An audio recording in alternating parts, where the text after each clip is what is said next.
On the station, where emergencies had long been entrusted only to perfect systems, a single cheap mechanical whistle did what neither alarms nor orders could.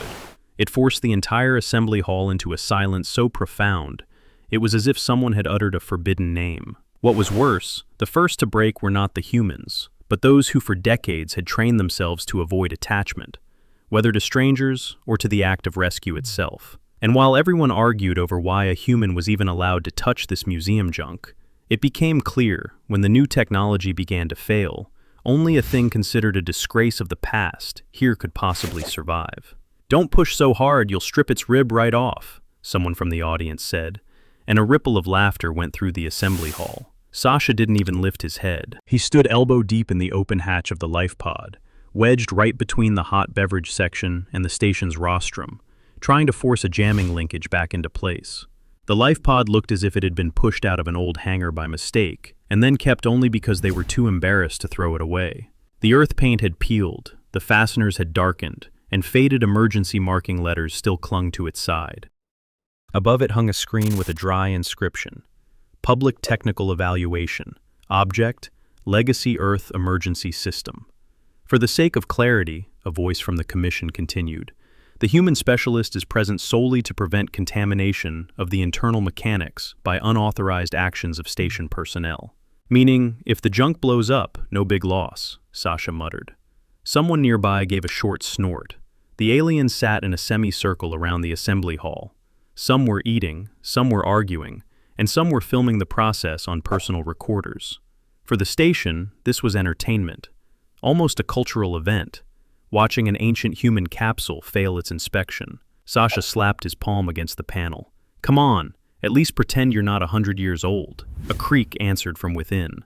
"Primitive interaction with the object recorded," one of the observers noted dryly. "Do you have any other kind?" Sasha snapped, unable to restrain himself. "If the thing works, what does it matter how pretty it is?" The nearest table went quiet immediately. Several beings exchanged looks, as if he had accidentally asked something uncomfortable. The commission remained silent. Sasha exhaled through his nose and reached back into the compartment. Everything inside was stubborn, heavy, and surprisingly honest. If a part was stuck, it was stuck. If a spring was dead, it didn't pretend to be alive through an interface. The problem turned out to be stupid. The mechanical release valve wouldn't return to its slot. "Seriously?" Sasha said to the life pod. "You're embarrassing the whole species over this?" He felt a small metal cylinder on a chain at the side, an old emergency kit. So old it first seemed like a useless part of the mounting. Sasha pulled it out and looked at it. The whistle. A real one. Mechanical. He even smirked. "Oh, the old school method." "Do not interfere with certified components," someone from the commission said sharply. "It's a whistle." "All the more reason." Sasha shrugged, wedged the whistle between the jammed plates, twisted the mounting slightly, and gave a short blow just to check if the channel was clear. The sound was sharp, small, too human for this massive, noisy assembly hall, and everything stopped. At first, Sasha thought he had simply gone deaf. Then he realized the noise had vanished. A spoon froze over a plate held by a long-limbed transport representative. At a far table, someone stood up so abruptly they knocked over a drink container. One of the station archivists quickly cut his recording and turned the screen away. In the middle of the heated debate, two officials simply went silent. One didn't even finish his sentence. The word hung in the air. Sasha slowly straightened up. "Did I trigger an alarm?" No one answered. Near the exit, a tall figure in a gray uniform cloak suddenly pressed a palm against the wall, as if losing their balance. The elder, from the navigation sector, sat back down with excessive caution. Like a man who had suddenly remembered something unpleasant, no one was looking at the module, they were looking at the whistle. Sasha awkwardly lifted it with 2 fingers. "Come on, it's just a mechanical thing," someone said quietly. "Put it away."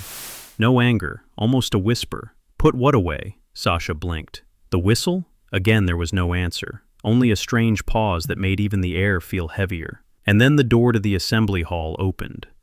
Kelry entered quickly, too quickly for a man accustomed to maintaining his composure in front of an audience.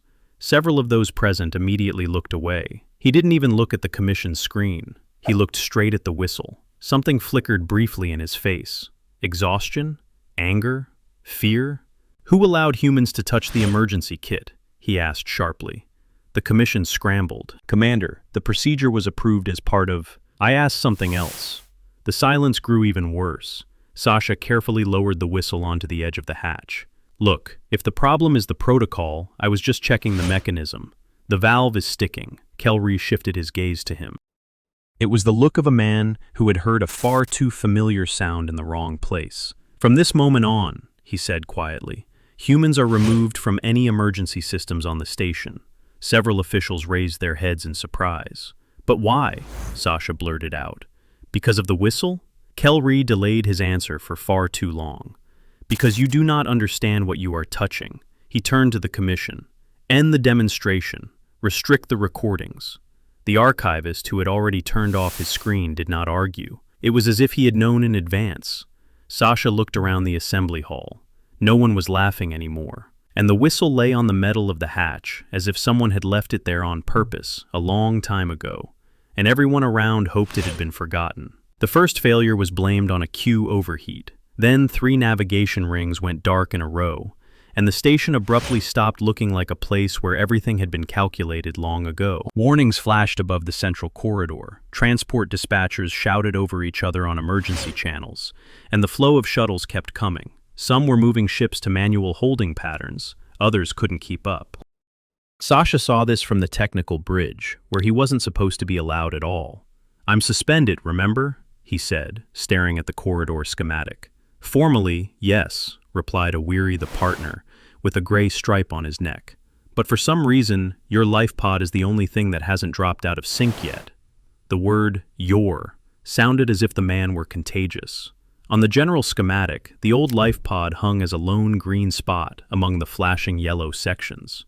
Everything around it depended on the station network, timing exchange, automatic flow coordination, load compensation.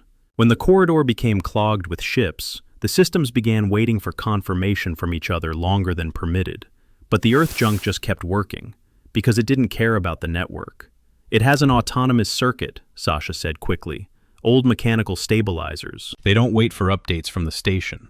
We've already figured that out, the partner replied dryly. The problem is something else. It's overheating. A minute later, Sasha was already descending into the technical sector, leaping over cables that hadn't been cleared away after the emergency connection. 2 station employees scurried nervously behind him. You are forbidden from working with the system without direct clearance from the captain. Then you run between the circuits yourself, Sasha snapped over his shoulder. They didn't answer. Inside the rig, the heat was like a poorly ventilated workshop. The old pumps were holding on by sheer stubbornness and vibration. One cooling circuit was already choking. Sasha ripped the cover off the panel, shoved his hand inside, and cursed. Who connected the external heatsink? The central automation. Of course it was. He lunged toward the next compartment. The floor trembled under his feet from passing shuttles. Somewhere above, the alarm wailed again. To keep the life pod holding the corridor, he had to manually switch the load between the 2 circuits. The station's automation tried to help, but only ended up stifling the system with redundant requests. Sasha had been running between sections for 20 minutes when he realized he was starting to mix up the sequence. Left valve first, then the stabilizer. No, the other way around. He stopped, breathing heavily, pressed his palm against the wall, and closed his eyes for a second. You need a medic, someone said cautiously from behind. I need another person. Humans are not permitted access to the station's emergency systems. Sasha gave a short laugh, though he didn't have enough breath left for it. Yeah, I noticed. He reached into the compartment again. His fingers were shaking from the heat and the constant vibration. In the corner, next to the emergency kit, that same whistle on its chain was still hanging. One of the station employees pointedly avoided looking at it. New messages began pouring out of the speakers. Sector 4 is losing coordination. Airlock delay is 8 seconds. The corridor is entering the red zone. 8 seconds sounded almost like a death sentence here. Sasha bolted back to the cooling unit. As he ran, his shoulders slammed into a hatch so hard that his vision went dark for a moment. Station regulations prohibit such a workload, the employee called out after him. Back on Earth, we call this a bad shift. A couple of minutes later, he wasn't laughing anymore. His shirt clung to his back. The air inside the life pod felt thick, Every jerk of a valve sent a roll of pain through his arms. He felt himself starting to slow down, while the system did the opposite. The station demanded more and more. On the next cycle, the cooling system failed to drop the temperature in time. The panel flashed red. Damn it! Sasha ripped off the protective casing and manually opened the backup channel. Hot air hit his face so sharply that he began to cough. Behind him, someone whispered, "He is doing this without rotation," as if they were talking about a man who had decided to run through a vacuum. Sasha sat right down on the floor by the panel and just tried to catch his breath for a few seconds. Then he looked up. "Do you have any volunteers?" No one understood the question. "You know, technicians, loaders, anyone with hands. I'll show you what to switch. Otherwise, I'm going to pass out here soon." 3 station employees exchanged looks as if he had suggested cracking open a reactor with a spoon. Access to emergency nodes is restricted by order of Captain Kel-Ree. I'm not asking about the order. I'm asking, why didn't you even discuss this option? The silence that followed was awkward. One of the coordinators finally replied, "Because the captain has forbidden human involvement." "What does human have to do with it? I'm talking about help." "It is the same thing." Sasha frowned. And only then did he realize that they truly never separated those two things. It wasn't humans aren't suitable, not dangerous. Simply, if a human has begun a rescue, they must not be allowed to get closer, like a malfunctioning engine or an open flame. Somewhere above, the station's hull shuddered again. Several voices began speaking rapidly through the speakers at once. The old module continued to hold the corridor, because inside it, a human was running between compartments faster than the station deemed reasonable, and because no one else had yet dared to ask the commander why this was even forbidden in the first place. Sasha realized the meeting had already begun when he heard his own last name from behind the assembly hall door. He stopped right in the corridor, breathing heavily. His hands were still trembling after working the valves. Dark spots of dried coolant stained his sleeve. One of the technicians at the entrance looked at him as if a human shouldn't be able to look that exhausted and still keep walking. "You aren't allowed inside," the guard said, though without much conviction. "I'm not planning to give a speech," Sasha replied. "I just need water." The guard hesitated but finally stepped aside.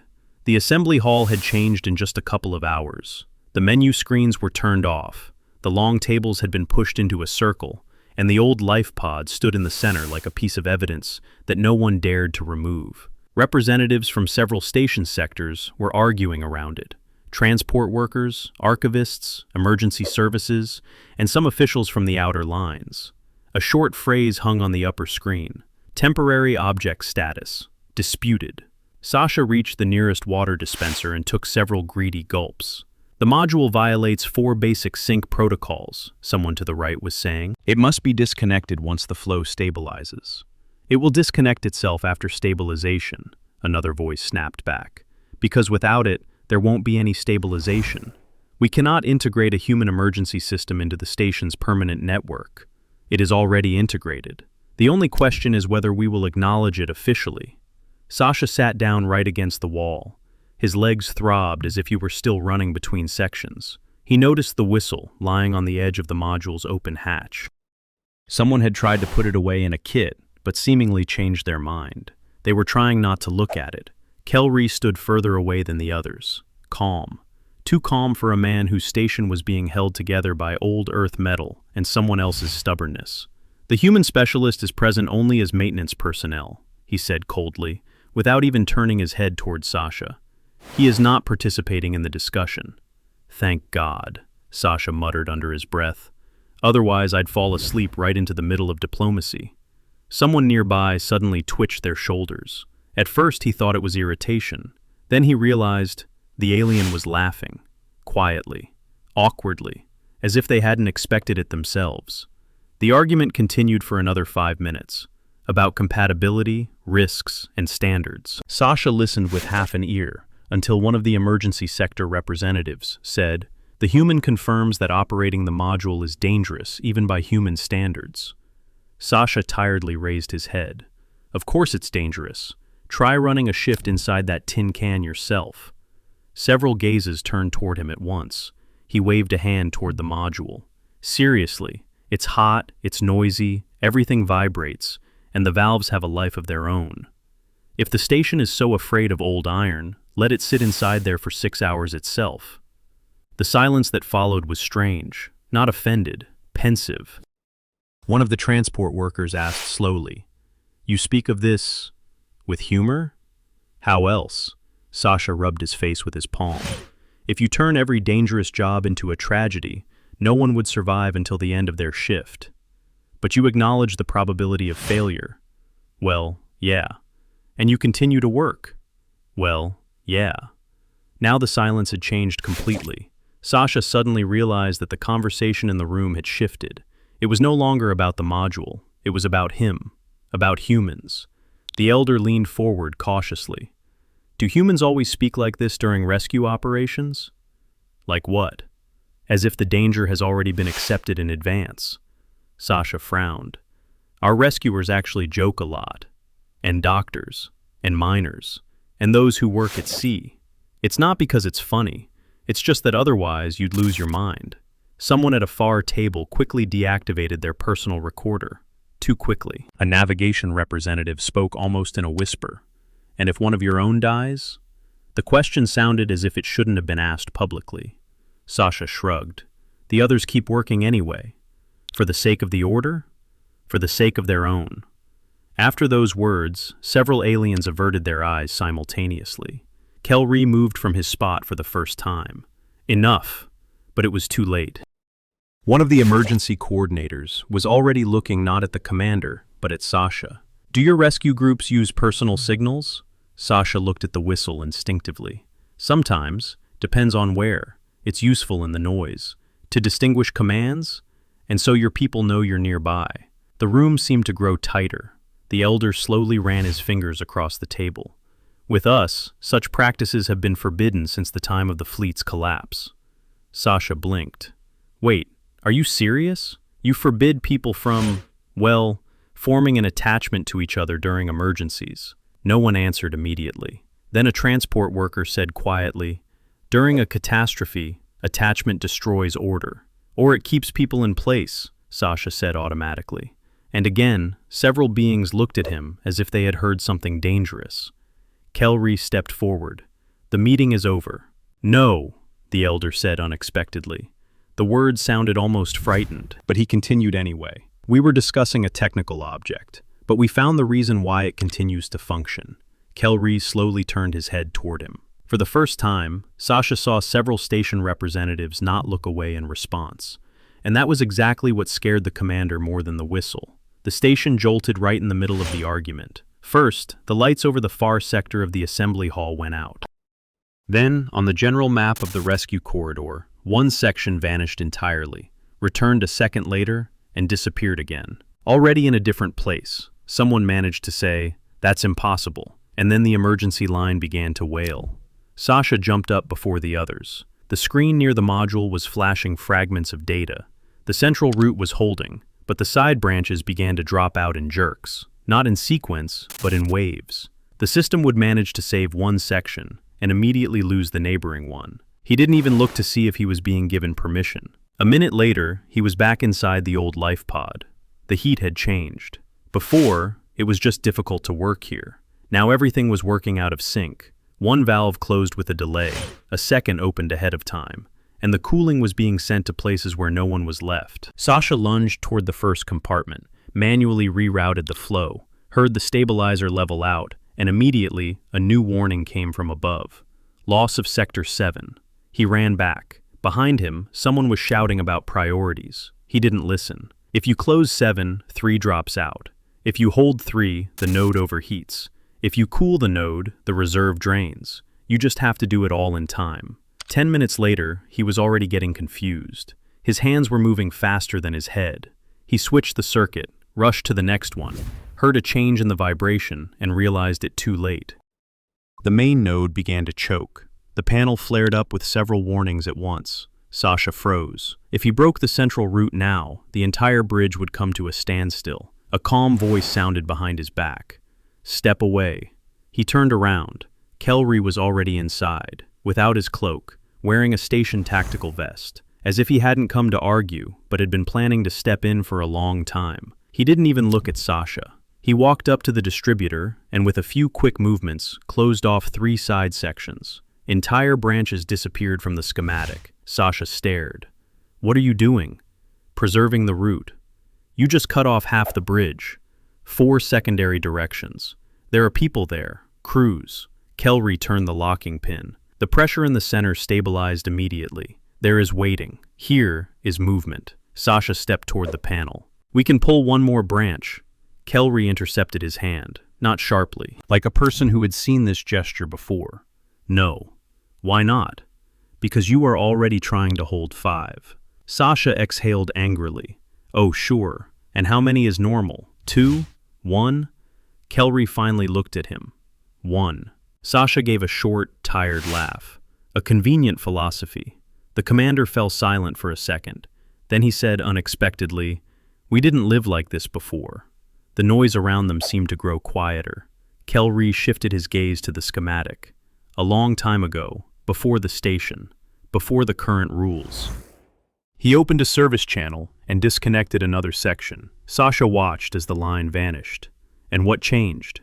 The answer didn't come immediately. "We had a joint crew." Sasha raised his head. Kelry continued working. An accident. The humans disobeyed orders. They went back for those who had already been written off in the calculations. He spoke as if he were reciting someone else's report. "We were supposed to hold the route, but we started waiting for each other. Searching, returning, giving up seats, violating the order of priority." He pulled a lever. The central sector stopped flashing. And did they save them? Kelry was silent for a few seconds. "Enough of them." Sasha frowned. "Then what's the problem?" Kelry looked directly at him for the first time. The tired gaze of a man who had repeated this explanation only to himself. "After that, our emergency services began changing protocols without orders. Commanders stopped leaving first. Crews began staying beyond their limits. Humans chose to work only with those they trusted, and the others began doing the same." He turned away. Productivity increased. Sasha didn't understand. Kelry continued quietly. Manageability did not. For a few seconds, only the pumps could be heard. Sasha looked at the disconnected sections. "Is that why you banned humans?" "That is why assistance was banned as a practice." He held his hand over the next line. "Because attachment begins to seem like the right decision, even when the price is too high." Sasha slowly shifted his gaze to the schematic. There were still waiting signals on the disconnected branches. No one there was dying yet, but they had been consciously stopped from being saved first. He asked quietly, "And do you really think this is better?" Kelry didn't answer for a long time. Then he pressed confirm. Another sector went dark. "I believe that the route must remain open." The system leveled out. The bridge stopped collapsing, at the cost of those areas that were no longer serviced. Sasha stood nearby, and for the first time, didn't know what to say, because Kelry didn't look like a man who was afraid of people. He looked like a man who had already tried choosing everyone at once, and he decided never to do that again. Sasha was still staring at the disconnected lines, thinking only about how much time was left before someone would try to switch them back anyway. On the 6th cycle, Sasha mixed up the levers. He knew it by the sound. In the old life pod, everything had long been determined by noise rather than screens. Which pump was coughing, where a mount was vibrating, or when a valve closed too sharply. And now, instead of a short pressure release from below, a heavy rumble started. Damn it!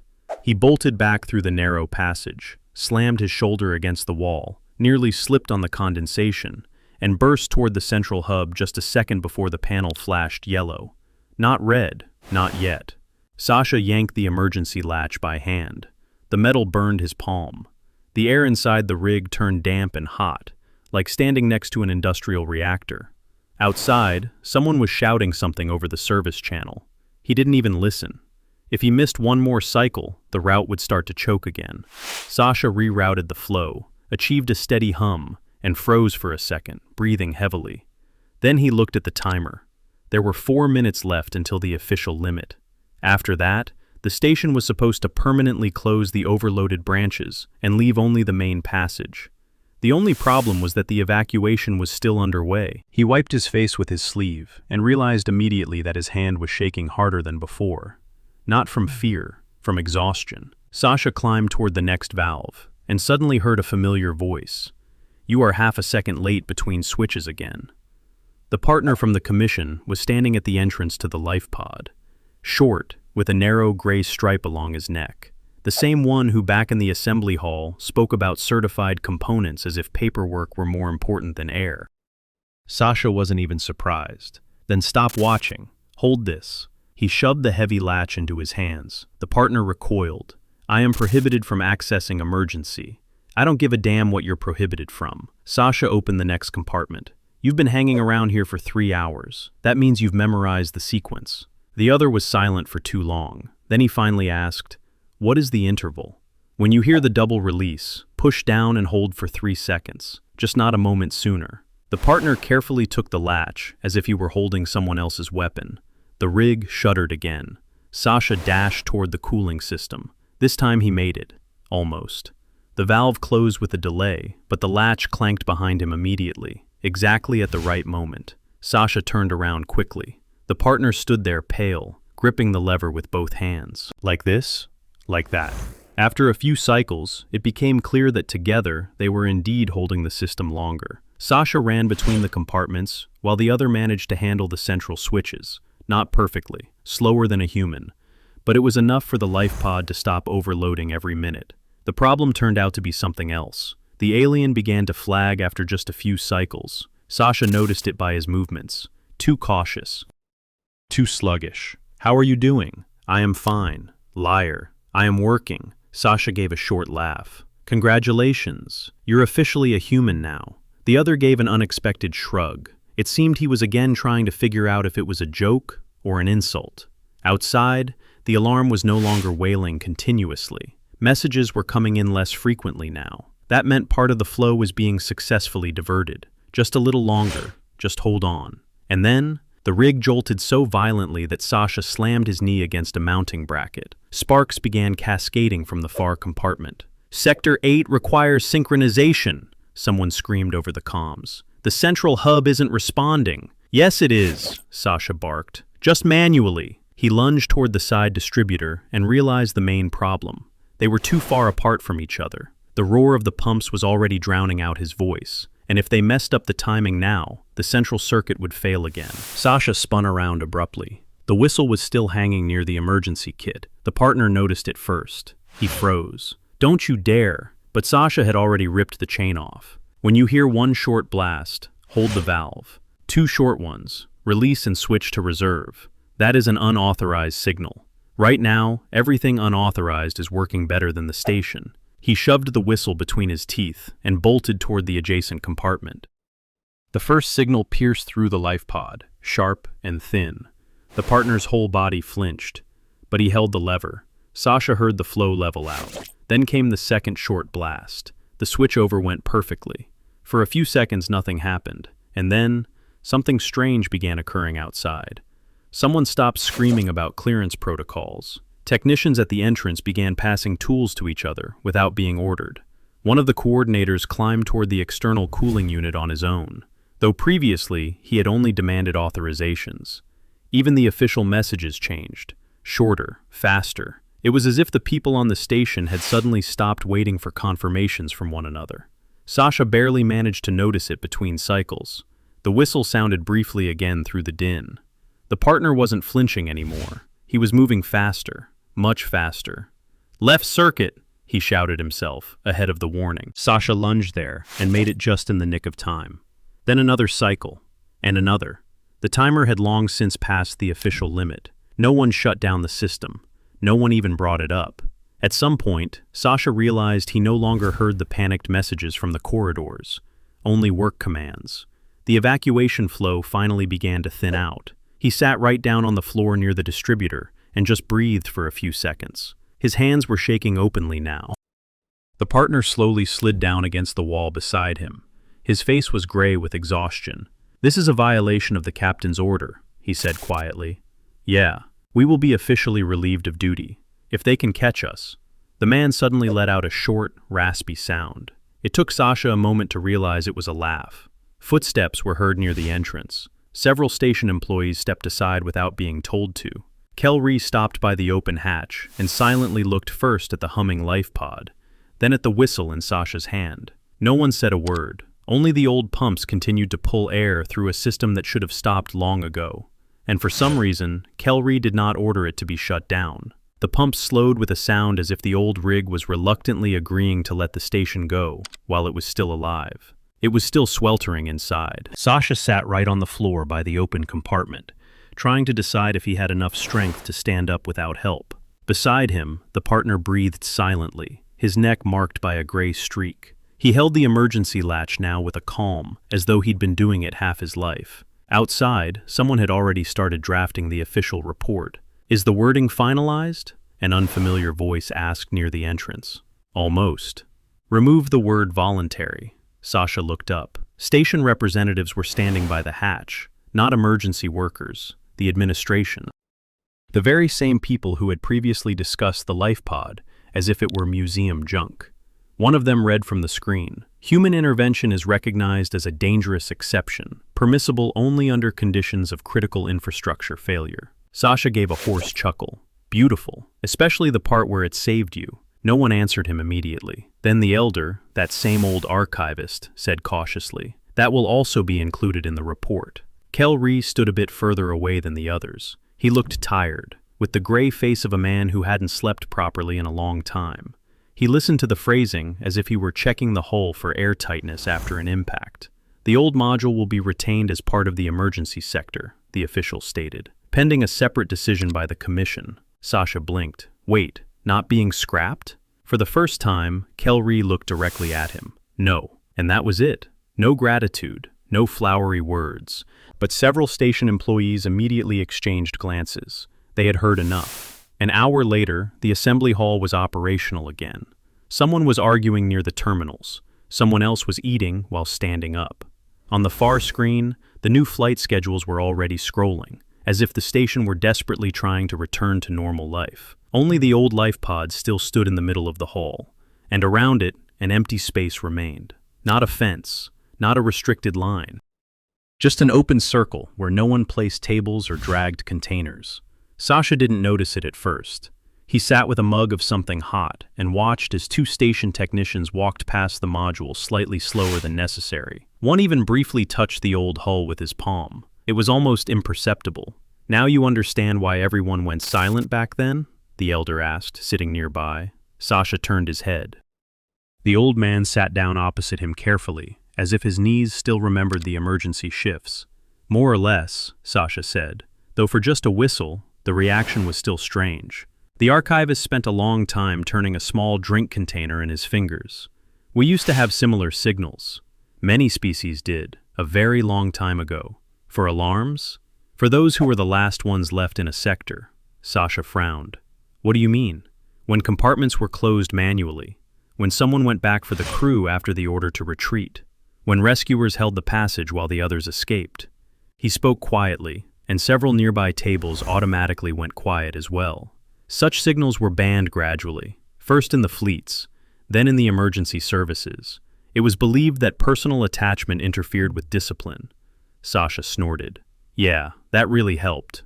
The archivist unexpectedly smiled with the corner of his mouth. "That is exactly why everyone was frightened." He nodded toward the module. "Your signal sounded all too familiar." Sasha looked at the whistle. It lay nearby on the table, a regular, cheap thing on a chain, scuffed, even laughable.